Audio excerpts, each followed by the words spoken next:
इस टॉपिक में हम बात करेंगे फैक्टर्स अफेक्टिंग द एडजॉर्प्शन। हमने देखना है कि एडजॉर्प्शन किस चीज पे डिपेंड करती है। अगर किसी सॉलिड को किसी गैस के ऊपर एडजॉर्ब कराना हो, solid when adsorb gas when adsorb on solid, ठीक है। अगर किसी गैसेस चीज को किसी सॉलिड चीज के ऊपर एडजॉर्ब कराना हो तो उस पर कौन कौन से फैक्टर डिपेंडेंट है। सबसे पहले आएगा surface area. Surface area of adsorbent. Surface area किसकी बात कर रहे हैं? एडजॉर्बेंट की, मींस सॉलिड चीज जो हम ले रहे हैं जिसके ऊपर गैस ने एडजॉर्ब होना है, ठीक है। अब मान लो सरफेस एरिया की बात करते हैं। मान लो कि मेरे पास कोई ये पीस है, ये कोई सॉलिड का पीस है जिसको मैं ए नाम दे रहा हूं, ठीक है। अब इसका सरफेस एरिया कितना है? ये बार वाला गैस मॉलिक्यूल जो है इस जगह पर आकर लग सकते हैं, मीन्स यहां पर हम कह सकते हैं कि क्या कर सकते हैं, एडजॉर्ब हो सकते हैं गैस मॉलिक्यूल्स, ठीक है। ये सारी जगह पर, ठीक है, गैस मॉलिक्यूल्स को यहां पर लग सकते हैं, फ्रीडम है उनको। अब क्या करता हूं मैं? अब मान लो कि इस जगह पर 100 मॉलिक्यूल ऑफ कोई गैस जो है आकर लग रही है। इसका मतलब तो कह सकता हूं ना कि एरिया इतना होने पर, कोई भी एरिया ए होने पर उसके ऊपर कितनी एड्जॉर्प्शन हो रही है? 100 मॉलिक्यूल्स की। अब मैं क्या कर रहा हूं, मैं इस सॉलिड मॉलिक्यूल्स को, इस सॉलिड पीस को मैं इस तरह से काट देता हूं। तो क्या होगा? अगर इसको यहां से मैं ऐसे काट दूंगा, मैं यहां पर कट कर देता हूं मैं इसको, तो मेरे ऐसे 4 पीसेस बन गए, ठीक है। इसी सॉलिड के ये 4 पीसेस बन गए। अब क्या फर्क पड़ा?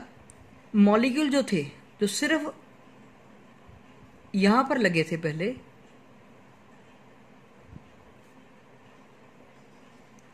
जो मैं लोकेशन आपको डायग्राम में शो कर रहा हूं, मॉलिक्यूल पहले केस में सिर्फ इन्हीं जगहों पर लग सके थे। अब क्या है? अब उनके पास ये भी स्पेस खाली है, ये भी स्पेस है, ये भी स्पेस है, ये भी, इसी तरह से ये भी, ये सारी स्पेसेस के अंदर वाली यहां पर नहीं थी बट यहां पर अब प्रेजेंट है। इसका मतलब क्या हो गया? अगर यहां पर बाहर इस तरह से यहां पर सिर्फ 100 मॉलिक्यूल थे तो इसका मतलब यहां पर क्या होगा? 100 प्लस मॉलिक्यूल्स ही यहां पर लग सकेंगे। मीन्स क्या हुआ कि अगर मैंने सरफेस एरिया को इंक्रीज किया तो मेरी एड्जॉर्प्शन की क्वांटिटी, गैस की एड्जॉर्ब होने की वैल्यू जो है वो ज्यादा हो गई, ठीक है। ये मेरा आ गया पहला फैक्टर। अब दूसरा फैक्टर आएगा जिसके अंदर हम बात करेंगे किसकी? Nature of adsorbate. यहां पर हमने बात की सरफेस एरिया किसका? एडजॉर्बेंट का। अब हम बात कर रहे हैं किसकी? Nature of the adsorbate. Bate का मतलब हो गया गैस, जो मॉलिक्यूल्स बाहर से यहां पर लग पा रहे हैं। अब इस केस में क्या है? देखो, पहले तो आपको एक चीज पता होनी चाहिए, एक पर्टिकुलर टर्म आएगी, इसको बोलते हैं हम +1 में हमने पढ़ी है, इसको बोलते हैं क्रिटिकल टेम्परेचर, ठीक है। इसको बोलते हैं क्रिटिकल टेम्परेचर। ये क्या चीज है? किसी भी गैस के लिए एक फिक्स क्वांटिटी में एक टेम्परेचर की वैल्यू है। अगर किसी गैस को लिक्विफाई करना हो, अगर किसी गैस को मैंने लिक्विफाई करना है तो उसका टेम्परेचर क्रिटिकल टेम्परेचर से लो होना चाहिए, ठीक है। अगर किसी गैस का टेम्परेचर लोअर देन Tc, ठीक है, अगर किसी गैस के लिए किसी गैस का temperature lower than Tc, Tc मतलब होगा critical temperature, lower than Tc है, देन उस गैस को हम क्या कर सकेंगे? एडजॉर्ब करा सकेंगे, ठीक है। मींस सही मैंने उसको देखे तो उसको हम लिक्विफाई कर सकते हैं, ठीक है। लिक्विफाई का मतलब आप यहां पर एडजॉर्ब समझ के चलो, ठीक है, क्योंकि जो गैस जितनी जल्दी लिक्विफाई हो सकती है उतनी ही जल्दी वो एडजॉर्ब भी हो सकती है। इसलिए मैं कह सकता हूं कि नेचर के अंदर क्या आएगा, क्रिटिकल टेम्परेचर। क्रिटिकल टेम्परेचर क्या है कि एक पर्टिकुलर वैल्यू ऑफ टेम्परेचर जिससे कम होने पर कोई गैस हम अब्जॉर्ब करा सकते हैं। अब इसको समझने के लिए कि कितना टेम्परेचर ज्यादा होगा तब अब्जॉर्प्शन ज्यादा होगी या क्रिटिकल टेम्परेचर कम होगा तब अब्जॉर्प्शन ज्यादा होगी, इसके लिए मैं ले रहा हूं एक एग्जांपल। मान लो मेरे पास दो गैसेस हैं, एक ए गैस है एक बी गैस है। ठीक है, मैंने दो गैसेस लिए एक बीकर के अंदर, एक है ए गैस और दूसरी है कोई बी गैस। मैं आपको ये दोनों के लिए क्या करता हूं, मैं आपको ये बता देता हूं कि एक गैस जो ए वाली है उसका क्रिटिकल टेम्परेचर टीसी वैल्यू जो है वो 15 केल्विन है। ठीक है, वो 50 केल्विन है। और बी के लिए टीसी टेम्परेचर कितना है, 80 केल्विन है। ठीक है, मैंने आपको दोनों के लिए क्रिटिकल टेम्परेचर बता दिया। ठीक है, कोई भी गैस हो सकती है, आप कोई भी टेम्परेचर ले सकते हो। मैंने आपको एक एग्जांपल के लिए आपसे बताया आपको कि 50 और 80 केल्विन टेम्परेचर ले रहा हूं क्रिटिकल वाला। अब क्या है, मान लो इसी गैस को, ठीक है ये चीज है, ठीक है बंद कर दिया, यहां पर एक एडजोर क्या पड़ा है, एडजोर्बेंट है। ये मेरी ए गैस मॉलिक्यूल्स हो गए इसमें। इसी तरह से यहां पर भी, ठीक है, जो एडजोर्बेंट यहां पर है वही यहां पर है, सेम क्वांटिटी, कोई छोटा बड़ा नहीं, कोई वेटेज में ज्यादा कुछ कम नहीं। ठीक है, बिल्कुल सेम, सिर्फ चेंजेस किए गैसेस में। एक में ए गैस है एक में बी गैस है।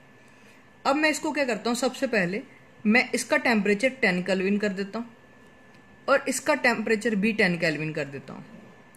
तो मैं देखूंगा मेरी ए गैस एडजॉर्ब होगी, मेरी बी गैस भी एडजॉर्ब होगी। क्यों एडजॉर्ब होगी, क्योंकि इसका टेम्परेचर अभी क्या है, क्रिटिकल टेम्परेचर से कम है और इसका टेम्परेचर भी क्रिटिकल से कम है। अब मैं इसको कर देता हूं 20 केल्विन और इसको भी 20 केल्विन।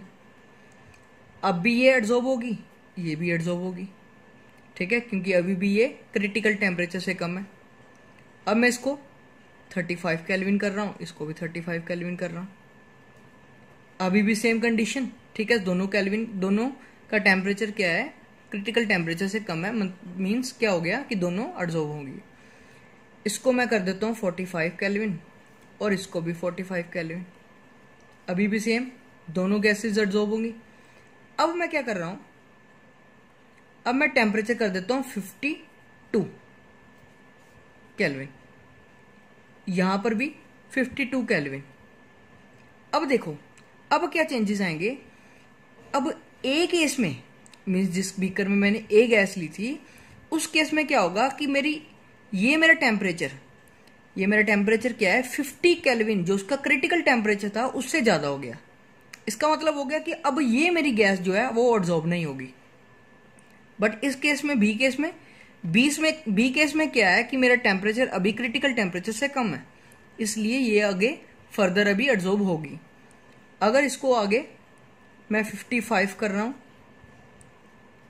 60 कर रहा हूं, 70 कर रहा हूं, अगर मैं इसको जितना मर्जी करता रहूं ये आगे फर्दर एब्जॉर्ब कभी भी नहीं होगी, क्योंकि इसका टेम्परेचर क्या हो गया क्रिटिकल टेम्परेचर से ज्यादा। इसलिए इसके आगे जो मर्जी लो वैल्यू उसमें कोई फर्क नहीं पड़ेगा। बट इस केस में क्या है, मान लो आगे मैं 52 की बजाय 55 कर रहा हूं तो तभी भी ये होगी। अगर मैं 60 कर दूं तब भी ये होगी, 70 कर दूं तभी भी ये एब्जॉर्ब होगी, 79 केल्विन कर रहा हूं तभी भी एब्जॉर्ब होगी। अगर मैं 81 केल्विन कर दूं अब ये बंद हुई। इसका मतलब क्या हो गया कि इस केस के अंदर जो मेरे चांसेस हैं एब्जॉर्ब होने के वो ज्यादा आ गए एज कंपेयर टू इससे। इसका मतलब तो ये हो गया ना कि जितना क्रिटिकल टेम्परेचर ज्यादा तो उतनी ही एब्जॉर्प्शन ज्यादा। ठीक है ना, इससे मैं ये स्टेट कर सकता हूं, मैं नेचर से ये बता सकता हूं कि अगर किसी टेम्परेचर का किसी गैस के टेम्परेचर में ज्यादा क्रिटिकल वैल्यू है, मीन्स उसकी क्रिटिकल टेम्परेचर ज्यादा है, तो उसकी एब्जॉर्प्शन पावर भी काफी ज्यादा होगी। ये मेरा सेकंड पॉइंट आ गया इसके अंदर। अब आ जाएगा तीसरा फैक्टर जो कि है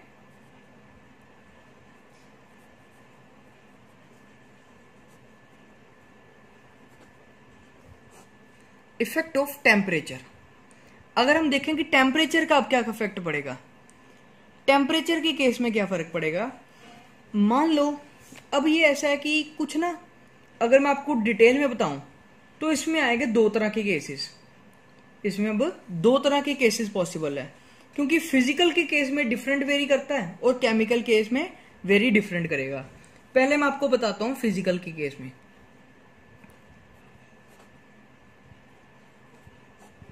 फिजिकल एडसॉर्प्शन, ठीक है। फिजिकल के केस में क्या होगा, अगर मैं एक आपको ग्राफ बना के शो करूं तो एक साइड में रख रहा हूं x/m, ठीक है। x/m क्या हो गया, मेरी amount of gas एडसॉर्ब per unit mass. दूसरी साइड में रख रहा हूं टेम्परेचर, ठीक है। एक साइड मैंने x/m रखा है और दूसरी साइड T टेम्परेचर रखा है। ये जो मैं ग्राफ ड्रॉ कर रहा हूं, मैं कर रहा हूं एट कांस्टेंट प्रेशर। मैं आपको कह रहा हूं कि मैंने प्रेशर में अंदर कोई चेंजेस नहीं किए, इसलिए इस ग्राफ को मैं एडसॉर्प्शन आइसोबार, इस ग्राफ को एडसॉर्प्शन आइसोबार भी कहते हैं, ठीक है। एडसॉर्प्शन तो आपको पता लग गया, आइसो मीन्स हो गया सेम, बार मीन्स हो गया प्रेशर, ठीक है। एडसॉर्प्शन आइसोबार इस ग्राफ का नेम है, ठीक है। इस केस में क्या है, फिजिकल में होती हैं कौन सी फोर्सेस, वीक वांडरवाल, ठीक है। फिजिकल के अंदर कोई केमिकल बॉन्डिंग नहीं क्रिएट है, सिर्फ एक तरह की वीक इंटरेक्शंस है जो कि सॉलिड मॉलिक्यूल्स और लिक्विड या गैस मॉलिक्यूल्स के बीच में लग रही हैं। तो इस केस में क्या है कि जब मैं स्टार्ट करता हूं, स्टार्टिंग में लो टेम्परेचर है जब, उस केस में एडसॉर्प्शन काफी ज्यादा है, ठीक है। बट जैसे जैसे मैं टेम्परेचर को करूंगा इंक्रीज, मेरे टेम्परेचर के इंक्रीज करने पर इन मॉलिक्यूल्स की, क्योंकि यहां पर इंटरेक्शंस क्या है, काफी सारी वीक, ठीक है। ये सॉलिड और ये गैस मॉलिक्यूल्स काफी वीक सी इंटरेक्शन है इनके बीच, ठीक है। काफी कम इंटरेक्शन है, जिसको वीक वांडरवाल फोर्सेस हम बोलते हैं, वो इंटरेक्शन है। अब जैसे मैं इसका टेम्परेचर राइज करूंगा, मैं इसको बाहर से हीट करूंगा तो इसका टेम्परेचर राइज होगा। टेम्परेचर राइज होने पर क्या होगा, ये जो इंटरेक्शंस है वो ब्रेक होनी शुरू हो जाएंगी, ठीक है। ये जो इंटरेक्शंस है वो क्या होगी, आगे जो काफी सारी वीक है वो और ज्यादा क्या होगी, वीक होगी, या ऐसा समझ लो कि मॉलिक्यूल्स एनर्जेटिक हो जाएंगे। बाहर से हीट करने से मॉलिक्यूल्स को मिलेगी एनर्जी, मॉलिक्यूल्स को एनर्जी मिलने पर मॉलिक्यूल्स क्या हो जाएंगे, उनकी रैंडमनेस इंक्रीज हो जाएगी। तो रैंडमनेस इंक्रीज होने पर ये यहां से निकलेंगे। निकलने का मतलब क्या हो गया कि ये यहां पर अब इस सरफेस के ऊपर नहीं रह सकते। इसका मतलब ये एडसॉर्प्शन को कम कर दिया इसने। इसका मतलब जब जब मैं टेम्परेचर को इंक्रीज करता जा रहा हूं, मेरी एडसॉर्प्शन क्या हो रही है, कम हो रही है। तो एक तरह से इनवर्सली प्रोपोर्शनल रिलेशन हो गया। तो मेरा ग्राफ क्या आ गया, नीचे की तरफ, ठीक है ना। ग्राफ मेरा इस तरह से आ गया कि जब जब मैं टेम्परेचर को इंक्रीज कर रहा हूं, मैं टेम्परेचर बढ़ा रहा हूं, तो मेरी एडसॉर्प्शन क्या हो रही है, वो कम होती जा रही है। इसलिए इसको इस तरह के ग्राफ के अंदर शो किया जाता है, ठीक है। ये आ गया मेरा फिजिकल एडसॉर्प्शन के अंदर। अब इसी तरह से देखेंगे केमिकल के अंदर।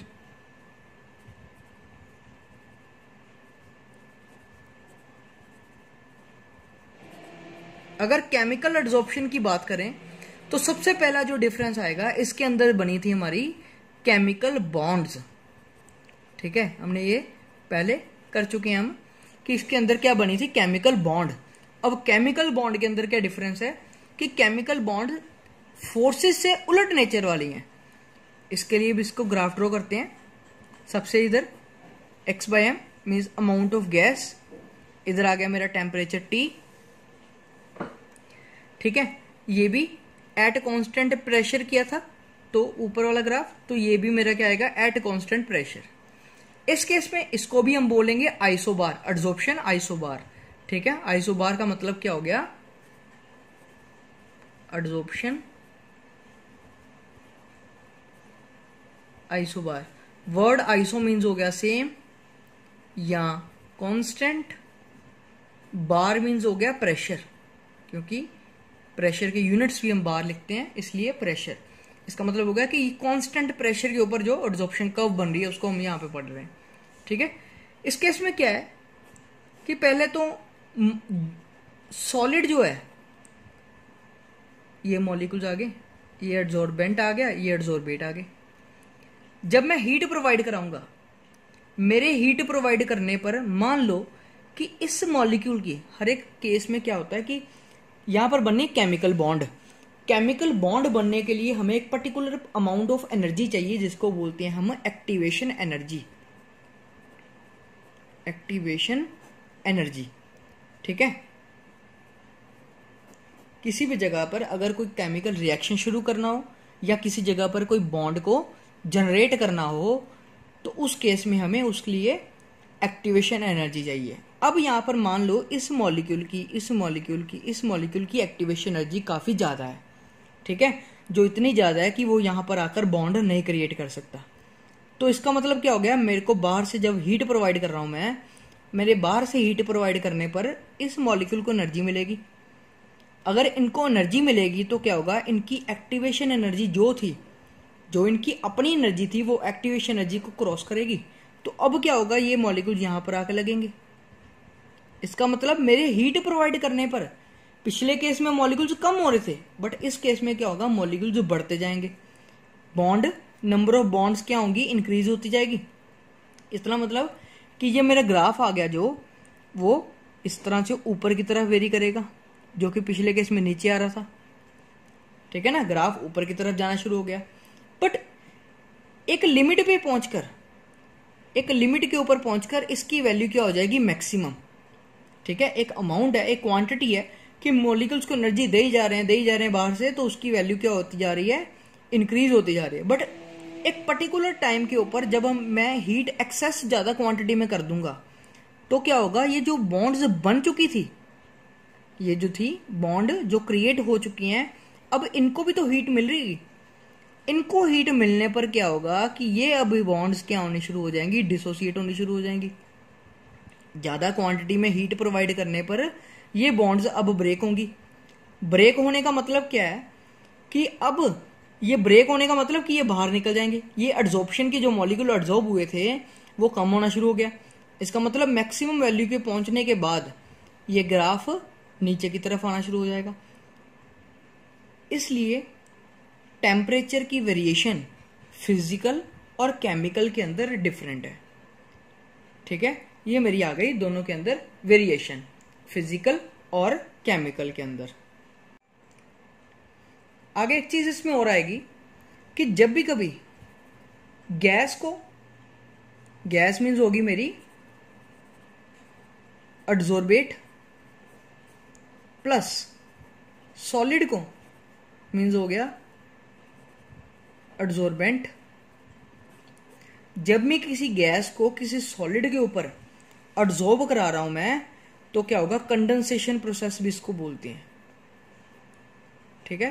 कंडेंस होना मॉलिक्यूल्स का, कंडेंस मतलब जैसे अगर मान लो किसी बीकर के अंदर पानी गर्म कर रहे हो आप, तो अपना हाथ अगर आप ऊपर रख दो तो क्या होगा कि अपने हाथ के ऊपर आपका मॉलिक्यूल्स, वाटर मॉलिक्यूल्स कलेक्ट होने शुरू हो जाएंगे, ठीक है। ऐसा क्यों होता है, क्योंकि नीचे से मॉलिक्यूल्स ऊपर आ रहे हैं जो उसकी गैसेस फॉर्म में है, बट हाथ के ऊपर आने पर वो क्या हो रहे हैं, वो लिक्विड फॉर्म में कन्वर्ट होते हैं, इसलिए इसको बोलते हैं कंडेंसेशन, ठीक है।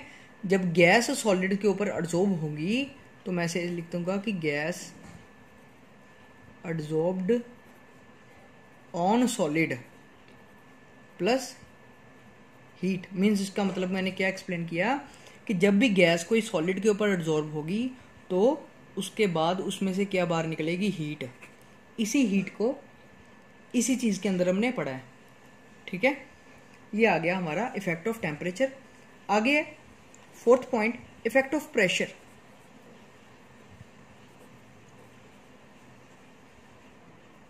अब प्रेशर का इफेक्ट क्या कैसे पड़ेगा, प्रेशर का कैसे इफेक्ट पड़ेगा, इसको देखे ध्यान से।